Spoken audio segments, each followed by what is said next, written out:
Hello students, turning point চ্যানেলে তোমাদেরকে স্বাগত। এখন তোমাদের সামনে নিয়ে এসেছি নতুন একটি স্ট্যাটিক জিকের উপর টপিক, ভারতের প্রধান প্রধান অভয়ারণ্য পার্ট 1। এখানে মোট দেখো 6টা রাজ্যের অভয়ারণ্যের নাম আছে। আমাদের যে কটা রাজ্য, প্রত্যেকটা রাজ্যে অভয়ারণ্য আছে, কিন্তু আমি একসাথে করছি না, কারণ তোমরা অল্প অল্প করে মুখস্থ করো, মুখস্থ করে এই নোটসগুলোকে তৈরি রাখো এবং বারবার রিভিশন দাও।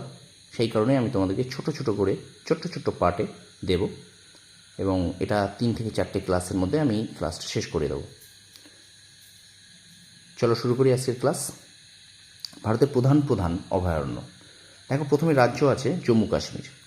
এই জম্মু কাশ্মীরে কী কী অভয়ারণ্য আছে না, গুলমার্গ বন্যপ্রাণী অভয়ারণ্য, 2 নম্বর আছে ওভেরা ওরু বন্যপ্রাণী অভয়ারণ্য, 3 আছে নন্দনী বন্যপ্রাণী অভয়ারণ্য। গুলমার্গ, ওভেরা ওরু আর নন্দনী। আচ্ছা, 2 নম্বর আছে হিমাচল প্রদেশ। 1 আছে দারান ঘাটি বন্যপ্রাণী অভয়ারণ্য, ধৌলাধর বন্যপ্রাণী অভয়ারণ্য এবং আছে কিবার বন্যপ্রাণী অভয়ারণ্য।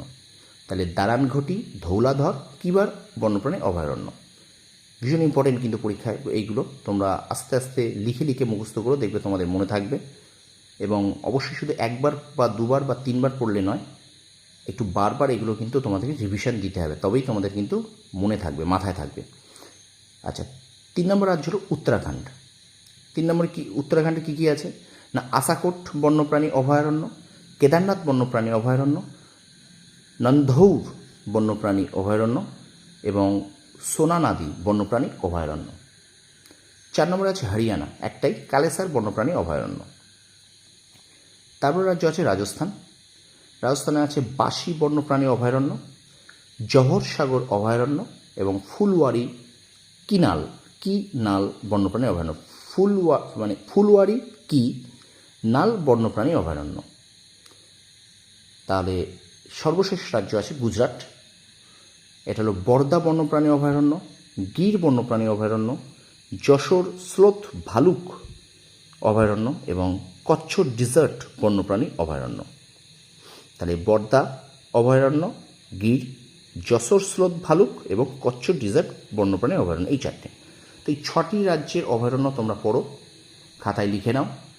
আশা করি তোমরা যে কোনো পরীক্ষায় খুব তোমাদের উপযোগী হবে। ভিডিওটা যদি ভালো লাগে অবশ্যই শেয়ার করো এবং লাইক করো, এবং আমার চ্যানেলটা অবশ্যই সাবস্ক্রাইব করো। তোমরা সফল হও, তোমাদের সাফল্য কামনা করি। ধন্যবাদ।